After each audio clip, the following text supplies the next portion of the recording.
बिस्मिल्लाहिर्रहमानिर्रहीम। अस्सलाम वालेकुम। हर तरफ ठंड ही ठंड और इस ठंडे मौसम को हमने इंजॉय कैसे करना है, तो चलिए जी ज़बरदस्त मज़ेदार आलू के पराठे बनाएं। रेसिपी मैं आपको बनाती हूँ, इस रेसिपी को आप ट्राई करें और मज़ेदार से पराठे बनाएं। ये बहुत ही ज़बरदस्त मज़ेदार आलू के पराठे बनते हैं और ठंडे मौसम में इनको खाने का मज़ा अपना ही है। तो आज मैं आपको बता रही हूँ आटा गूंदने का भी तरीका, कि हम आटे में ऐसी क्या चीज़ मिलाएंगे जिससे हमारे पराठे क्रिस्पी और मज़ेदार बनेंगे। तो अगर आप मेरे चैनल पे नए हैं तो जल्दी से मेरे चैनल को सब्सक्राइब कर लीजिएगा, वीडियो अच्छी लगे लाइक और शेयर कर लीजिएगा, ठीक है जी। बिस्मिल्लाहिर्रहमानिर्रहीम। सबसे पहले हमने आटा ले लेना है और आटे को अच्छी तरह से छान लेना है। आटे के अंदर 1 टेबलस्पून नमक और 1 टेबलस्पून घी डालना है। घी ही ऐसी ट्रिक है जिससे हमारी पराठे बहुत ही ज़बरदस्त, बहुत ही मज़ेदार और बहुत ही क्रिस्पी बनेंगे। अगर आप सूखी रोटी भी बनाएंगे ना तो बहुत ही ज़बरदस्त सी फूल के और नरम बनेगी, ठीक है। घी को अच्छी तरह से आटे में मिक्स करना है और अब यहाँ पे मैं ऐड कर रही हूँ थोड़ा थोड़ा सा पानी, ठीक है। थोड़ा थोड़ा करके हमने पानी डालना है ताकि हमारा आटा जो है ना वो ज़्यादा नरम ना बन जाए और ज़्यादा सख्त भी ना रहे। अब आप देख लीजिए कि आटे को किस तरीके से गूंदना है, तो ये तरीका मैं आपको बता रही हूँ। इसी तरीके से आप आटे को गूंदिएगा, आपके पराठे इतने ज़बरदस्त, इतने मज़ेदार, बहुत ही लाजवाब बनेंगे। आधा आटा पहले मैंने भिगो के रख लिया है और आधा आटा फिर मैं दोबारा से इसको भिगो रही हूँ। आधा आधा आटा करके हम भिगोएंगे ताकि आटे के अंदर गुठलियाँ ना बने, ठीक है। अगर गुठलियाँ बन जाए तो फिर हमारी जो रोटी है ना वो ज़बरदस्त नहीं बनती। तो यहाँ पे देखिए आटे को अब मैं दोनों हाथों से गूंदना शुरू कर रही हूँ, ठीक है। आपने यहाँ पे आटे को तकरीबन 5 मिनट के लिए गूंदना है, ठीक है। ये इतना ज़बरदस्त, इतना नरम मुलायम आटा आपका गूंदने होगा ना कि जो भी नई बच्चियाँ आटा गूंदना सीखना चाह रही हैं तो इस तरीके से आप आटा गूंद सकती हैं, ठीक है। तो अब आटे को 5 मिनट गूंद के हमने ऊपर से रुमाल से ढक करके, ठीक है, 15 मिनट के लिए रख देना है, ठीक है। 15 मिनट के बाद फिर हम आटे को दोबारा गूंदेंगे, ठीक है। तकरीबन 5 मिनट हम फिर लगा लेंगे आटे को गूंदने के लिए। और यहाँ पे मैं आपको बता दूं कि आटा गूंदते वक्त पानी हमको कैसा लेना चाहिए। पानी हमको नॉर्मल लेना चाहिए, ना ही ज़्यादा गर्म लेना चाहिए और ना ही ज़्यादा ठंडा लेना चाहिए, ठीक है। अगर सर्दियाँ हैं तो हल्का सा आप गर्म कर सकते हैं, बिल्कुल जिसे कहते हैं ना वार्म गर्म, इस तरीके का लेना चाहिए। तो यहाँ पे देखिए जी आटा हमारा ज़बरदस्त सा गूंदने हो चुका है। आप यहाँ पे देख रही हैं और इसको हम एक डिब्बे में डाल के फ्रिज में आधा घंटे के लिए रख देंगे ताकि आटा हमारा अच्छी तरह से सेट हो जाए। चलिए जी, अब बारी है आलू को रेडी करने की, जिससे हमने पराठे तैयार करने हैं। यहाँ पे मैंने आलू ले लिए हैं। आलू को अच्छी तरह से मैंने उबाइल कर लिया है और उबाइल करने के बाद आलू को हमने ठंडा कर लेना है, ठीक है। ठंडा करने के बाद आलू को अच्छी तरह से मैश कर लेंगे। यहाँ पे देखिए जी मैंने ज़बरदस्त से मैश आलू कर लिए हैं, ठीक है।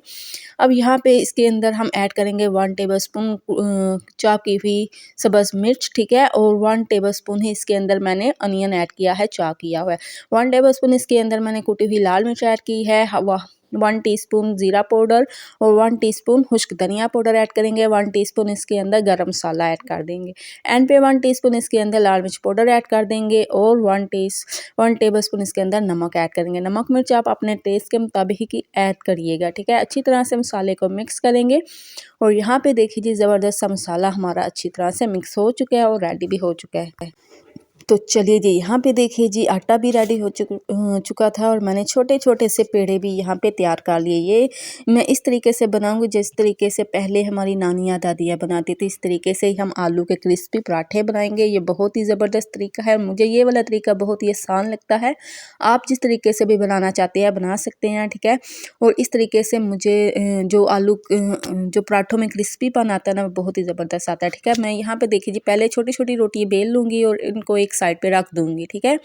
अब एक रोटी को यहाँ पे मैं उठाऊँगी, थोड़ा सा बड़ा कर लेंगे और इसके अंदर मैं पहले घी लगा रही हूँ, ठीक है। थोड़ा सा घी लगाने के बाद इसके अंदर मैं आलू को फिल कर रही हूँ, ठीक है। जो आलू का मसाला हमने तैयार किया ना उस मसाले को हमने फिल कर देना है, ठीक है। और ऊपर से फिर दूसरी रोटी को हम रख देंगे, ठीक है। और यहाँ पे मैं हाथ की मदद से ही रोटी को बेल लूँगी, ठीक है, बड़ा कर लूँगी। आप चाहें तो बेलन की मदद से भी रोटी को बेल सकते हैं, लेकिन मैं यहाँ पे हाथ की मदद से ही बेल रही हूँ, ठीक है। अब उठा के थोड़ा सा छांटेंगे और तवे के ऊपर हम डाल देंगे। तवे में पहले हमने घी लगा लेना है और तवे को अच्छी तरह से हमने गर्म कर लेना है और इसके ऊपर हमने डाल देना है पराठा जो हमने तैयार किया है, ठीक है।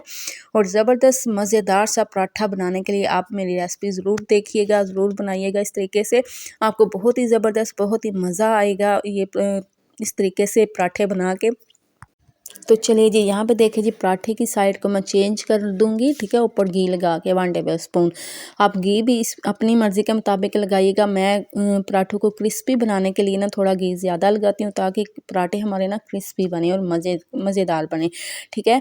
तो यहाँ पे देखिए जी ज़बरदस्त मज़ेदार पराठे हमारे बन के तैयार हो रहे हैं और जैसे मैं पराठे बना रही थी ना तो घर में इतनी खुशबू फैल चुकी कि दिल चाह रहा था जल्दी से बने और फटाफट खाना शुरू कर दें। और इस सर्दी के मौसम में आलू के पराठे का मज़ा तो अपना ही है, बहुत ही ज़बरदस्त, बहुत ही मज़ेदार लगते हैं। साथ में आप बना ले चाहे तो क्या ही मज़ा आ जाता है, ठीक है।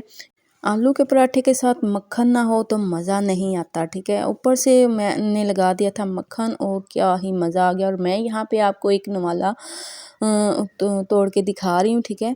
तो यहाँ पे देखिए जी ज़बरदस्त मज़ेदार कितना आलू का पराठा हमारा बन के तैयार है। तो आपके भी मुँह में आ गया ना पानी, तो जाएँ आप भी जल्दी से अपनी किचन में और ये मज़ेदार ज़बरदस्त से आलू के पराठे बनाएँ और घर में सबको खिलाएँ और वो सर्दी के मौसम को एंजॉय करें। बहुत ही ज़बरदस्त, बहुत ही मज़ेदार बनते हैं और ठंडे मौसम में तो इनका क्या ही मज़ा है, क्या ही खाने का टेस्ट है। सो उम्मीद करती हूँ मेरी आज की रेसिपी आपको अच्छी लगी होगी, पसंद आई होगी। अगर आपको मेरी आज की रेसिपी अच्छी लगे, पसंद आए तो ज़रूर मेरी वीडियो को लाइक और शेयर कीजिएगा।